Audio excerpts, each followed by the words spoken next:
శ్రీ గురు గణేశ మేధా దక్షిణామూర్తి సహిత శ్రీ బాలాత్రిపురసుందరై నమః. జై జై శంకర టీవీ ప్రేక్షకులకు శుభోదయం. శ్రీరస్తు కార్యక్రమానికి స్వాగతం. శ్రీరస్తు కార్యక్రమంలో భాగంగా ముందుగా ఈ రోజు ఉన్నటువంటి తిదివార నక్షత్రాదులు గమనిద్దాం. ఈరోజు మాఘ బహుళ దశమి ఉదయం 8:40 వరకు, తర్వాత నుంచి కూడా ఏకాదశి గడియలు ప్రవేశిస్తున్నాయి. వారం శుక్రవారం, పూర్వాషాఢ నక్షత్రం, సిద్ధియోగం, భద్ర భవ కరణాలు ఉన్నాయి. ఇటువంటి తిది వార నక్షత్ర సంయోగం కలిగినటువంటి నేటి రోజున పెళ్లి చూపులకు, ఆర్థికపరమైనటువంటి చర్చలకు, విద్యా సంబంధమైనటువంటి చర్చలకు, అప్పులు తీర్చడానికి కారణం చేసేటువంటి ప్రయత్నాలకు, శుభకార్యపరమైనటువంటి అంశాలకు, వ్యాఖ్యలు ప్రారంభించడానికి అంటే మార్నింగ్ వాక్ కావచ్చు, ఈవినింగ్ వాక్ కావచ్చు, ఇట్లాంటివి ప్రారంభం చేసుకోవడానికి వీటన్నిటికీ ఈరోజు కాలం అనుకూలంగా ఉన్నది అని చెప్పుకోవాలి.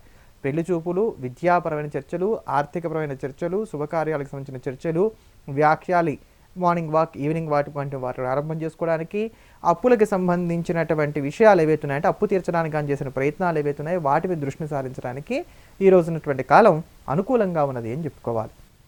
ఇక ఆధ్యాత్మికంగా పరంగా చూసినప్పుడు ఈరోజు వారం శుక్రవారం అయింది కనుక లలితాపరా భట్టారికను పూజించడానికి కానీ శ్రేష్టమైనటువంటి వారంగా చెప్పుకోవాలి. అమ్మవారి యొక్క ఆరాధనలో అత్యంత ప్రాముఖ్యతను వహించినటువంటిది సౌందర్యలహరి స్తోత్రం. ఈ సౌందర్యలహరి స్తోత్రాన్ని శంకర భగవత్పాదాచార్యుల వారు మనకు అనుగ్రహించారు అని చెప్పని సంప్రదాయం చెప్తూ వస్తున్నది. అయితే శంకరాచార్యుల వారు కూడా ఈ సౌందర్యలహరి ఎక్కడ లభించింది అనే దాని గురించి ఒక ఐతిహ్యాన్ని చెప్తూ ఉంటారు. ఒకప్పుడు శంకర భగవత్పాదాచార్యుల వారు కైలాసానికి వెళ్ళగా, కైలాసానికి వెళ్ళి అక్కడ ఉన్నటువంటి పార్వతీ పరమేశ్వరులకు సాష్టాంగ నమస్కారం చేసి వారిని స్తోత్రం చేశారట. బింబ ప్రతిబింబాల వరే ఉండేటువంటి వారు శంకరాచార్యుల వారు గాను పరమేశ్వరుడు శ్రౌత సంప్రదాయాన్ని నిలబెట్టడం కోసం అని చెప్పని దేవతా ప్రార్థన మేరకు తనదైనటువంటి రూపంతో భూమండలానికి అవతరిస్తే ఆ అవతరించినటువంటి మూర్తినే మనం శంకర భగవత్పాదాచార్యుల వారు అంటున్నాం. కనుక మానుషాకృతిలో వచ్చినటువంటి ఈశ్వరుడే శంకర భగవత్పాదాచార్యుల వారు. కానీ వారు లోకానికి చాటడం కోసం అని చెప్పని, అంటే ఏ ప్రకారంగా సంప్రదాయంగా ఉండాలో చాటడం కోసం అని చెప్పని అనేక అద్భుతమైనటువంటి లీలలు చేస్తూ మానుష శరీరంతో ఉంటూ ఇలా కైలాసానికి వెళ్ళి అక్కడ ఉన్నటువంటి పార్వతీ పరమేశ్వరుడికి నమస్కారం చేసినప్పుడు పరమేశ్వరుడు సంతసించినటువంటి వాడై శంకర భగవత్పాదాచార్యుల వారికి 4 స్ఫటికలింగాలను అనుగ్రహించారట. అయినా ఈ 4ంటిని 4 ప్రాంతముల్లో స్థాపన చేసి ధర్మాన్ని సుస్థిరం చేయి అని చెప్పని వారు ఆజ్ఞ చేశారు. అదే సమయంలో పార్వతీ అమ్మవారు కూడా ఆయనకి తనదైనటువంటి మంత్రశాస్త్రం అంతా కూడా తెలియజేసేటువంటి సౌందర్యలహరి స్తోత్రాన్ని అనుగ్రహించారట. ఆ సౌందర్యలహరి స్తోత్రాన్ని ఈ 4 స్ఫటికలింగాలను తీసుకొని కైలాస ముఖద్వారం నుండి బయటికి వస్తూ ఉండగా నందికేశ్వరుడు అడ్డుపడినటువంటి వాడే ఈ కలియుగంలో ఇంతటి మహత్తరమైనటువంటి శాస్త్రం కనుక భూమండలానికి చేరినట్లయితే అనర్థం వాటిల్లుతుందని చెప్పని భావన చేసి అమ్మవారు ఇచ్చినటువంటి సౌందర్యలహరి గ్రంథమును లాగివేసుకున్నట్టు. అలా ఆ పెనుగులాటలో శంకర భగవత్పాదాచార్యుల వారికి నందికేశ్వరుడికి జరిగినటువంటి పెనుగులాటలో కొంత భాగం మాత్రమే స్వామివారి చేతికి అంది, తతిమా భాగం అంతా కూడా కైలాసంలోనే ఉండిపోయింది అని చెప్తారు. అదేంటండి, జగన్మాత అనుగ్రహించినటువంటి స్తోత్రాన్ని నందికేశ్వరుడు ఎలా తీసుకుంటాడు? ఇదైతే వినటానికి అబ్బురంగా ఉందే అంటే, జగన్మాత వాత్సల్యంతో ఇచ్చిన నందికేశ్వరుడు కలియుగాన్ని దృష్టిలో పెట్టుకొని చేసినటువంటి ఈ చర్యకు ఆ తల్లి ఏం కుపితురాలు అవ్వాల్సినటువంటి అవసరం లేదు. ఆ తల్లి మహామాయ. అందుకని తన మాయా విలాసం చేతనే ఈ ప్రకారంగా చేసిందని కూడా మనం భావన చేయొచ్చు. ఆ సమయంలో శంకర భగవత్పాదాచార్యుల వారి చేతికి వచ్చినటువంటి శ్లోకంలో 51. అందుకని వీటికి ఆనందలహరి అనేటువంటి పేరు కూడా ఉంది. తజ్మా శ్లోకములన్నీ కూడా వారు తమ కవితా వైభవంతో తపోశక్తితోటి పూర్తి చేశారు. అలా శంకరాచార్యుల వారు పూర్తి చేసినటువంటి శ్లోకములన్నీ కూడా అమ్మవారి యొక్క వర్ణనారూపంగా ఉంటాయి. ముందుండేటువంటి భాగం అంతా కూడా శ్రీచక్రము, శ్రీ విద్య, తత్సంబంధమైనటువంటి అంశాలకు సంబంధించినటువంటి మంత్రభాగంగా చెప్పబడుతూ వస్తాయి. ఇందులో మంత్ర సంకేతములు, యంత్ర సంకేతములు, పూజా సంకేతములు, ఇలా అనేకమైనటువంటి సంకేతములతో కూడుకుని మహాభావగర్భితమై రహస్యగర్భితమై ప్రకాశిస్తూ ఉంటుంది ఈ సౌందర్యలహరి. అటువంటి ఈ సౌందర్యలహరిని అనునిత్యము ఎవరైతే పారాయణ చేస్తూ ఉంటారో వారికి అమ్మవారి యొక్క పరిపూర్ణమైనటువంటి అనుగ్రహం కలుగుతుంది అని చెప్పారు. దీనికి కూడా అనేకమైనటువంటి వ్యాఖ్యానాలు ఉన్నాయి సౌందర్యలహరికి. వాటిలో లొల్లా లక్ష్మీధర పండితుడు రాసినటువంటి వ్యాఖ్యానం సుప్రసిద్ధమై ప్రకాశిస్తూ వస్తున్నది. మొత్తం 16 ప్రసిద్ధమైన వ్యాఖ్యానాలు ఉన్నాయి. వాటిలో లొల్లా లక్ష్మీధర పండితుడు రాసినటువంటి వ్యాఖ్యానం ఒకటి. వీటిలో ఒక్కొక్క శ్లోకమునకు ఒక్కొక్క ప్రత్యేకమైనటువంటి ఫలితాన్ని తర్వాతి కాలంలో మహాత్ములు తెలియజేసి వచ్చారు. శంకర భగవత్పాదాచార్యుల వారు కేవలం శ్లోకములను లోకానికి అందించి సౌందర్యలహరి స్తోత్రాన్ని ఇస్తే, సౌందర్యలహరికి ఒక్కొక్క శ్లోకమును పారాయణ చేయటం వల్ల కలిగేటువంటి ఫలితం ఏమిటనేది తర్వాత వచ్చినటువంటి మహాత్ములు అందిస్తూ వచ్చారు. వాటిలో ఈ రోజున సౌందర్యలహరిలో ఉన్నటువంటి ఒక అద్భుతమైనటువంటి శ్లోకాన్ని గురించి చెప్పుకుందాం. ఈ శ్లోకం అమ్మవారి యొక్క ప్రత్యేకతను చాటేటువంటి స్తోత్రం. మనకి 333 కోట్ల మంది దేవతలు ఉన్నారని మనం చెప్పుకుంటూ ఉంటాం కదా. ఈ మరి 330 మంది కోట్ల దేవతలు ఉన్నప్పుడు వీరందరిలోకి కూడా అమ్మవారికి ఉన్నటువంటి ప్రత్యేకత ఏమిటి, లలితాపరా భట్టారికి ఉన్నటువంటి ప్రత్యేకత ఏమిటి అంటే దాన్ని తెలియజేసేటువంటి శ్లోకం. ఈ శ్లోకం సౌందర్యలహరి ప్రారంభంలో 4వ శ్లోకంగా ఉంటుంది. సౌందర్యలో ఉన్నటువంటి 4వ శ్లోకం ఇది చాలా అద్భుతమైనటువంటి శ్లోకము, మహత్వపూర్ణమైనటువంటి శ్లోకము. ఈ శ్లోకాన్ని పారాయణ చేయడం వల్ల వచ్చేటువంటి ఫలితాలు కూడా చాలా విశేషమైనటువంటి వాటిని కూడా తెలియజేస్తాను. త్వదన్య పాణిభ్యాం అభయవరదో దైవతగణః త్వమేకాన్నైవాసి ప్రకటిత వరాభీత్య వినయ భయాత్రాతుం ధాతుం ఫలమిచ వాంఛాఫల సమితికం శరణ్యే లోకానాం తవహి చరణామేవ నిపుణౌ అనబడేటువంటిది ఈ శ్లోకం. అమ్మా, లోకంలో ఉన్నటువంటి దేవతలందరూ కూడా నన్ను ఆశ్రయించినట్లయితే నువ్వు కోరుకున్నటువంటి వరములన్నీ ఇస్తాను అని ప్రలోభ పెట్టేటువంటి వరదముద్రను, అంటే ఇలా ఉండేటువంటి హస్తముద్రను, లేదంటే నన్ను ఆశ్రయించినటువంటి కారణం చేత నీకుండేటువంటి సమస్తమైనటువంటి భయములను కూడా తొలగిస్తానని చెప్పబడేటువంటి అభయముద్రను ప్రదర్శించి భక్తులను తమ వైపు ఆకర్షిస్తూ వస్తున్నారు. మరి నీవో తల్లి, వరాభయముద్రలు 2 కూడా నీ దగ్గర లేవు. నీకున్నటువంటి 4 భుజములను గమనించినట్లయితే గనక పై 2 భుజముల్లో కూడా పాశాంకుశములు, కింది 2 భుజముల్లో కూడా ఒక చేతి యందు చెరుకు విల్లు, మరొక చేతి యందు పంచపుష్పబాణములు కనబడుతున్నాయి.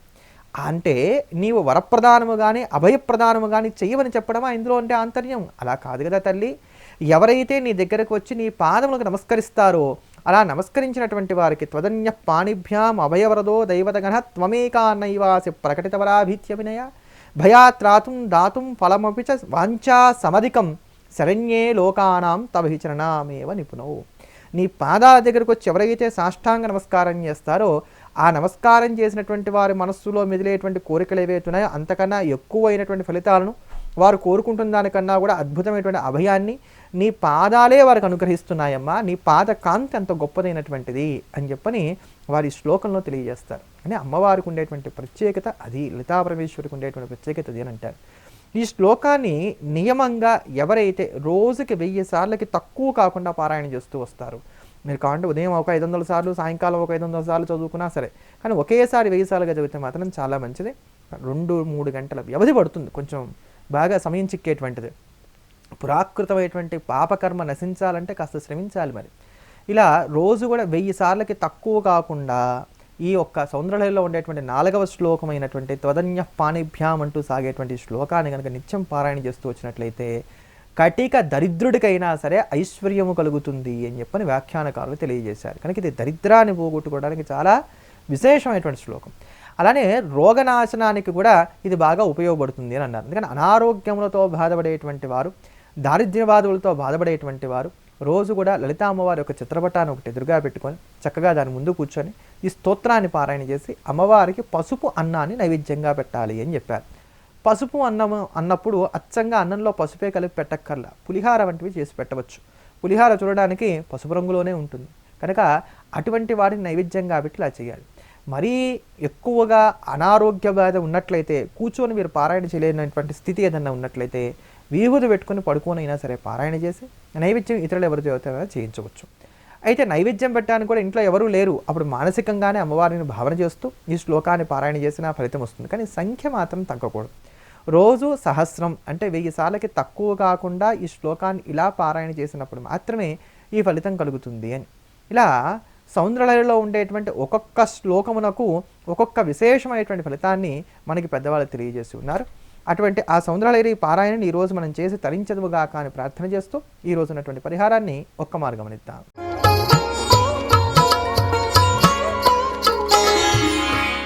రాబోతున్నటువంటి మహాశివరాత్రిని పురస్కరించుకొని రుద్రాభిషేకం ఏ ప్రకారంగా చేసినట్లయితే మనకు ఉండేటువంటి కోరికలు నెరవేరుతాయో ఈ రోజు నుంచి మనం తెలుసుకునేటువంటి ప్రయత్నం చేద్దాం. అయితే వాస్తవానికి మహాశివరాత్రి మోక్షాన్ని కోరుకుంటూ భగవంతుని పూజించవలసినటువంటి రోజు తప్ప కోరికలతో పూజించవలసినటువంటి రోజు కాదు.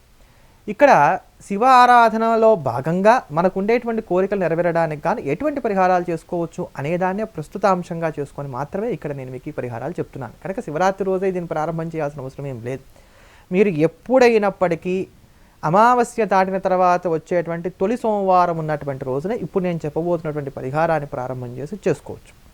మనం అమావాస్య దాటిన తర్వాత వచ్చేటువంటి తొలి సోమవారం ఏదైతే ఉందో అక్కడి నుంచి మనం ప్రారంభం చేసి చేసుకోవచ్చు. కానీ ఈ పరిహారం చేసుకోవడానికి 12 నెలల్లో కూడా బాగా ఉపయుక్తంగా ఉండేటువంటిది మాత్రం శ్రావణ మాసం.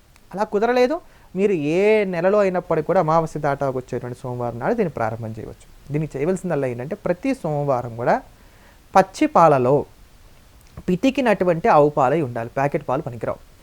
పచ్చి పాలల్లో కాస్త గంగాజలం, కొద్దిగా కుంకుమ పువ్వు, ఇంకొద్దిగా మిశ్రి అంటే పటిక బెల్లం చిప్స్ లాగా వస్తుంటాయి కదా చిన్న చిన్నవి, వాటిని పొడి చేసి అందులో వేసేసేయండి. ఆ పాలలో కొద్దిగా, ఇంత అని మోతాదు ఏమీ లేదు, అలానే కొద్దిగా కుంకుమ పువ్వు రేకులు, అదే ప్రకారంగా కాస్త గంగాజలం, ఇవన్నిటిని కలిపి ఈ పాలతోటి ఈశ్వరుడికి అభిషేకం చేయించుకోండి సోమవారం ఉన్నటువంటి రోజున.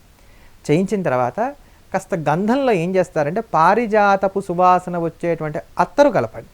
గంధంలో పారిజాత సువాసన వచ్చేటువంటి అత్తరు కలిపి దాంతో ఈశ్వరుడికి త్రిపుండ్రాలను ఇలా తీర్చిదిద్దండి. అంటే 3 రేఖలు ఎలా అయితే మనం శివలింగానికి పెడతామో భస్మంతో, అలా ఈ పారిజాతపు అత్తరు కలిపినటువంటి గంధంతో త్రిపుండ్రాలు పెట్టేసేయండి.